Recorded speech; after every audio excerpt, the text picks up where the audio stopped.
அன்பான தோழிகளுக்கு வணக்கம். Welcome to Madhavaram kitchen. நான் உங்கள் சாரதா சுந்தரபிரகாசம். இன்னைக்கு நம்ம ஒரு ரசப்பொடி தாங்க பார்க்க போறோம். ரசப்பொடி ரெசிபி தான். இது என்னோட ஸ்டைல். நான் கொஞ்சம் மைல்டா தான் வைப்பேன் ரசம். ஆனா கொஞ்சம் புளிப்பு இருக்கும் எனக்கு. காரம்லாம் கம்மியா தான் வைப்பேன்.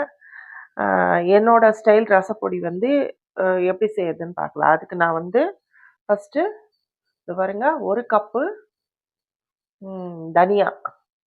தனியா இது கிராம் வைஸ் பார்த்தீங்கன்னா 100 கிராம் இருக்கும். அப்புறம் ஒரு 3/4 கப்பு சீரகம். இது 75 கிராம் இருக்குங்க. இது 3/4 கப்பு மிளகு. அப்புறம் ஒரு சின்ன கப்பு ஃபுல்லா இது 50 கிராம் இருக்கும் துவரம் பருப்பு. அப்புறம் 1 ஸ்பூன் வெந்தயம். இவ்வளோதான் நான் போட்டு வறுத்துட்டு எல்லாத்தையும் வறுத்துட்டு அரைச்சி வச்சுப்பேங்க. இதுதான் என்னோட ரசப்பொடி. சில பேர் கடலைப்பருப்பும் போடுறாங்க. அதுக்கப்புறம் காஞ்ச மிளகாயும் போடுறாங்க. எனக்கு அது பிடிக்கவே பிடிக்காது. கடலைப்பருப்பு போட்டால் ரசம் கொஞ்சம் ரசம் மீந்திருந்து மறுநாள் சாப்பிட்டோம்னா ரொம்ப நல்லா இருக்குங்க அந்த ரசம். ஆனால் கடலைப்பருப்பு போட்டோம்னா சீக்கிரம் கெட்டு போயிடும். அதனால நான் கடலைப்பருப்பு போட மாட்டேன். காஞ்ச மிளகாயும் போட மாட்டேன். காஞ்ச மிளகா போட்டால் கலர் ஒரு மாதிரி நம்ம ரசம் கொஞ்சம் மைல்டாக ஒரு மாதிரி ஒரு பழுப்பு கலர்ல இருந்தால் தானே ரசம் இது இருக்கும். அது மாதிரி இருக்காது, சிகப்பாக இருக்கும். அதனால நான் காஞ்ச மிளகாயும் அவாய்ட் பண்ணிக்குவேன். என்னோட ரசப்பொடி இது இந்த 5 பொருள் வச்சு தான் நான் ரசப்பொடி அரைப்பேங்க. அதை இப்போ எப்படி செய்யுதுன்னு பார்க்கலாம் வாங்க. இப்போது ஸ்டவ் ஆன் பண்ணி ஒரு பேன் வச்சுருக்கேங்க. பேன் சூடாயிடுச்சு. இப்போ நம்ம எடுத்து வச்ச தனியாவை போட்டுக்கலாம். இது எல்லாத்தையும் தனித்தனியாக வறுத்துக்கணுங்க. அப்போ தான் ஒவ்வொன்றும் ஒவ்வொரு ஹீட்டில் அது பொரியும். அதனால நம்ம எல்லாமே தனித்தனியாக வறுத்துக்கிட்டா தான் நமக்கு நல்லாயிருக்கும். இப்போ வெந்தயம் எல்லாம் சீக்கிரம் ப்ரௌன் ஆகிடும் போட்டோம்னா. அதனால எல்லாமே தனித்தனியாக நம்ம வறுத்து வச்சுக்கலாம். ஒரு மீடியம் ஃப்ளேமில் வச்சு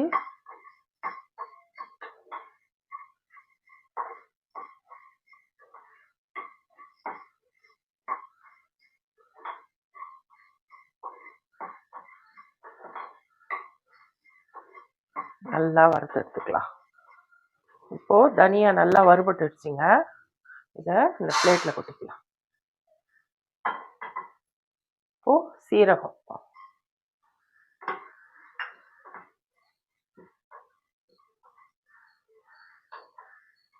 சீரகம், மிளகெல்லாம் கடகடன்னு பொரிஞ்ச ஆரம்பிச்சிடும் போட்ட உடனே. இதில் பருப்பு அந்த தனியா மட்டும்தான் கொஞ்சம் நேரம் ஆகும். பாருங்க படப்படான்னு பொரிய ஆரம்பிச்சிருச்சு.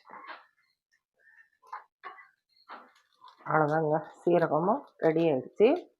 அதையும் போட்டுடலாம். இப்போ மிளகு,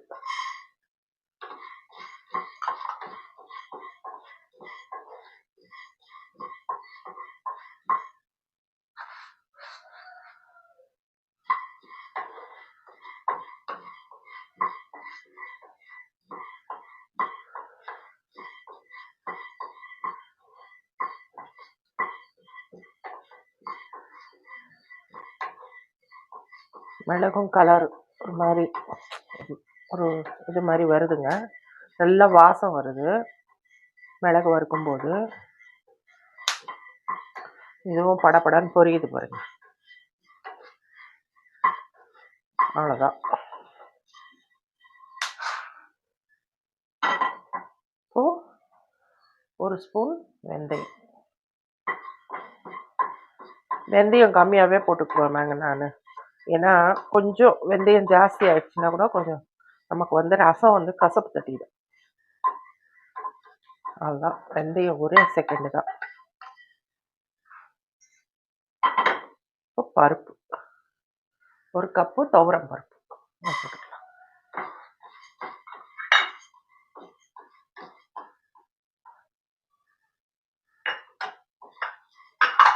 துவரம் பருப்பு மட்டும் நல்லா வறுபடணுங்க. அப்போதான் வண்டு பிடிக்காம இருக்கும் நமக்கு ரசப்பொடி தீர வரைக்கும்.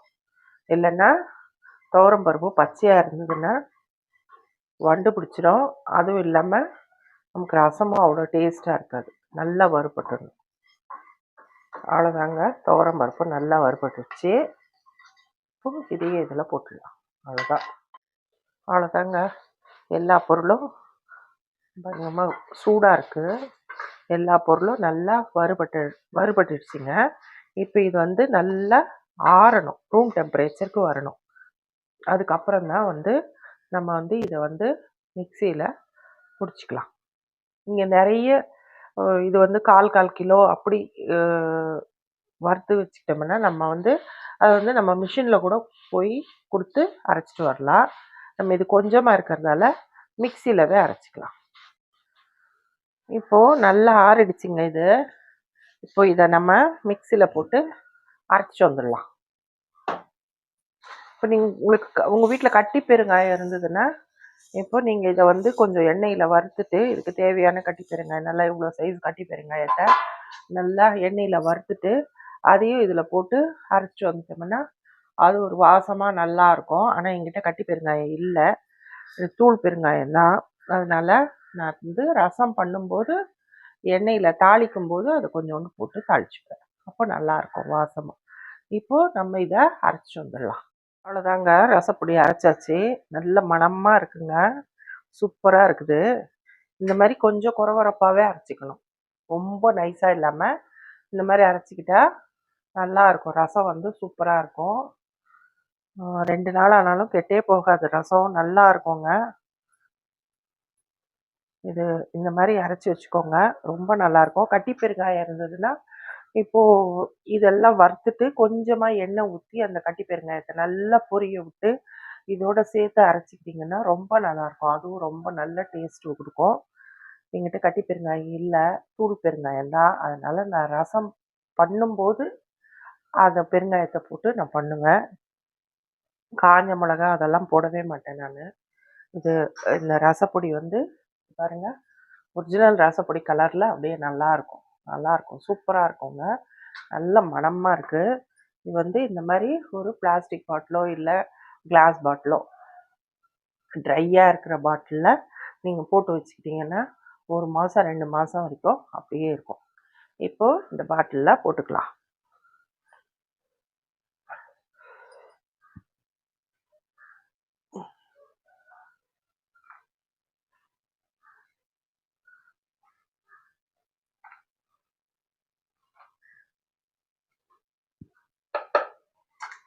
இது வந்து எங்கள் அம்மா செய்கிற ரசப்பொடிங்க இது.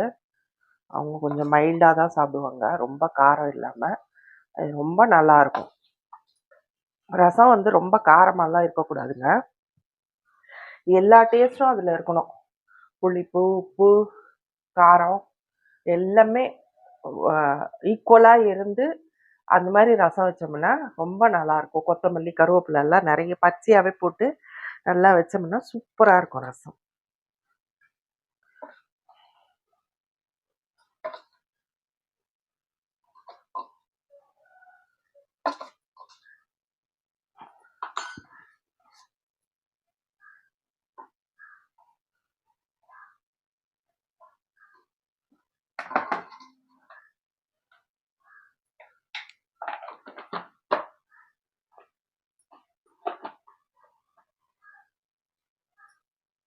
அவ்வளோதான், ரசப்பொடி ரெடி. சூப்பராக இருக்குங்க இந்த ரசம். ரசப்பொடி இந்த இந்த பொடியை வச்சு நான் ஒரு ரசம் செய்யறது எப்படின்னு நம்ம பார்க்கலாம். ஒரு சின்ன எலுமிச்சை சைஸ் பொடியை இந்த தண்ணியில் ஊற வச்சுருக்கேங்க. இப்போது இதை நம்ம நல்லா கரைச்சிக்கலாம். நான் ஒரு 1/2 hour பிஃபோர் ஊற வச்சிட்டேன். இதை நம்ம நல்லா இது கரைச்சிக்கலாம். கரைச்சிக்கிட்டு, எனக்கு வந்து ரசம் வந்து கொஞ்சம் புளிப்பாக இருந்தால் பிடிக்குங்க. அதனால நான் கொஞ்சம் புளி கொஞ்சம் எக்ஸ்ட்ரா தான் போட்டுக்குவேன். கரைச்சிக்கிட்டு இப்போது இது புளி வடிகட்டி, இதில் வடிகட்டிக்கலாம். வடிகட்டியாச்சுங்க. இப்போது ஒரு தக்காளி, ஒரு மீடியம் சைஸ் தக்காளி எடுத்துருக்கேன். இதை வந்து இந்த மேலே மட்டும் நம்ம கட் பண்ணி எடுத்துட்டு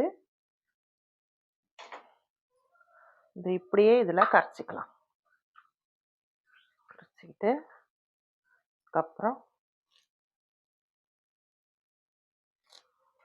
கொஞ்சம் கருவேப்பிலை, இது வந்து கொத்தமல்லி காம்போடு போட்டிருக்கேங்க. ரசத்தில் வந்து எப்போவுமே நம்ம காம்போடு போட்டோம்னா நல்லா வாசமாக இருக்கும். போட்டுட்டு இதையும் நல்லா கரைச்சிட்டு இப்போ 2 காஞ்ச மிளகா, குண்டு மிளகா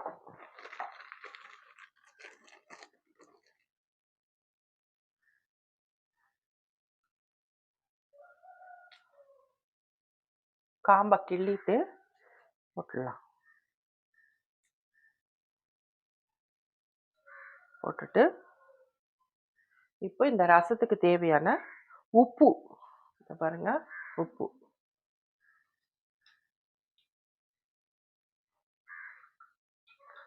போட்டுட்டு இதையும் நல்லா கரைச்சிக்கலாங்க. இப்போ ஒரு 4 பல் பூண்டை தோலோடவே அப்படியே தட்டி வச்சுருக்கேங்க, அதையும் இதில் போட்டுடலாம். போட்டுட்டு ஒரு 1/2 ஸ்பூன் மஞ்சத்தூள், அப்புறம் நம்ம அரைச்சி வச்ச ரசப்பொடி, இது வந்து 2 ஸ்பூன் போடுறேங்க. இதுக்கு கரெக்டாக இருக்கும் அளவு. போட்டுட்டு இதையும் நல்லா கையால் நல்லா கரைச்சிக்கலாம். கரைச்சிக்கிட்டு இந்த ஸ்டேஜில் உப்பு செக் பண்ணிக்கோங்க. செக் பண்ணிக்கிட்டு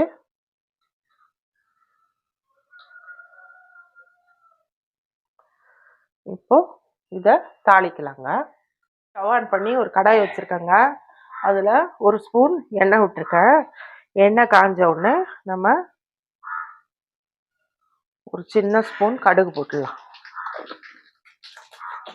கடுகு பொரிஞ்ச உடனே பாருங்க, ஒரே ஒரு காஞ்ச மிளகாய் அப்படியே காம்போடவே போடுறேன். போட்டுட்டு இது பெருங்காயம், பெருங்காயத்தை நான் எண்ணெயில் போடுறேங்க. பெருங்காயம் நல்லா பொரிஞ்ச உடனே இப்போ இந்த கூட்டி வச்சோம்ல ரசம், இதை இதில் ஊற்றிடலாம்.